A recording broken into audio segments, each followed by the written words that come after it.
Dylan Wedge writes, "Hey AMC Movie Talkers, amazing show, as if you didn't know that. My question is about Saving Mr. Banks. This movie is about how Disney obtained the rights for Mary Poppins, so it's kind of like a making-of movie. Wasn't that really risky? Most likely the only people that saw were the people that saw and liked Mary Poppins. I know that movie is popular, but it narrows who would see it.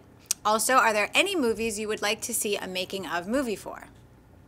Well, I don't think you're necessarily correct about, at least in the talking about Mary Poppins, because Mary Poppins isn't just, you know, one of the great all-time fun movies.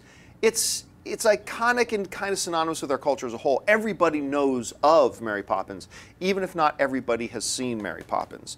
And we are suckers for behind the scenes kind of the real story behind Social Network or whatever, the new, you know, Steve Jobs movie that'll be coming out and things like that. I think we're suckers for that sort of thing. But was this a little bit of a risky film? Sure, but every film is kind of risky. Hey, except for Star Wars 7. That's an automatic. But Money in the bank. That's money in the bank. So every film's a little bit risky, and the film made them some money. But in this case, I don't think with Mary Poppins it's something people had to really know. But what's a movie that very few people saw?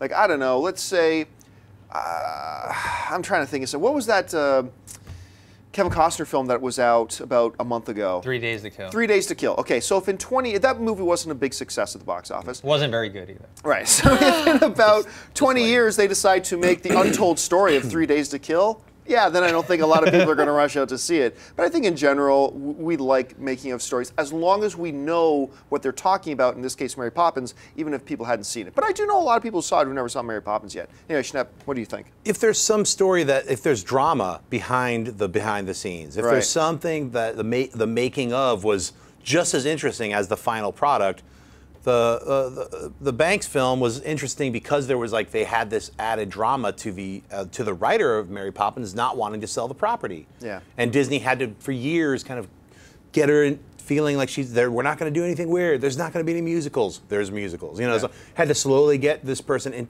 involved. Of course, you know, do they leave out some bigger, maybe harsher elements to the real story? Yes.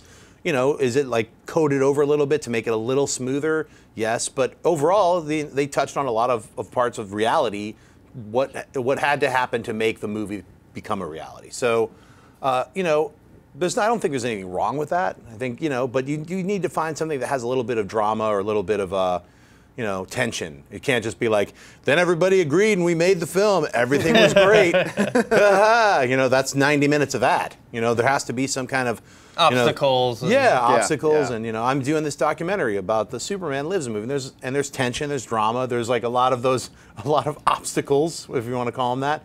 And then that movie didn't even happen. So you know, a lot of people are very interested in things that didn't happen, like Darren Aronofsky's Batman or Darren Aronofsky's Wolverine. Wolverine, he even explained it himself. He's like, hey, I was having custody battle issues and I wanted to spend time with my kids.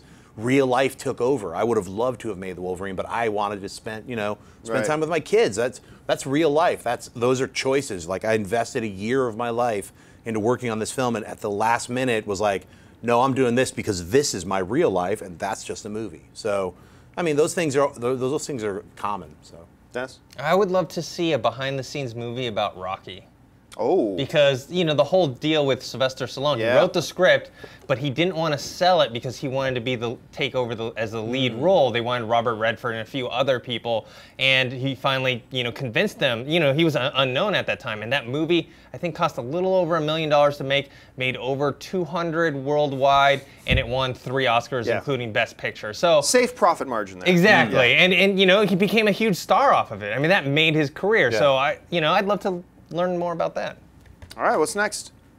You know, the other thing I have to say about Saving Mr. Banks is, yes, it was behind the scenes, but there was also a really great story. And any chance to look at Walt Disney's life, I mean, yes, it was about P.L. Travers, but any chance for us to see Walt Disney is kind of exciting. So it didn't matter what the movie was about. I think people were signing up just to see Walt Disney. Hey everyone, if you liked this video, click that thumbs up button and make sure to subscribe to our AMC Movie News YouTube channel. It's free and helps you stay up to date with all the latest movie news, as well as our daily AMC Movie Talk show. Also, make sure that you follow us on Facebook and Twitter to stay up to date with all of our special promotions, contests and prize giveaways.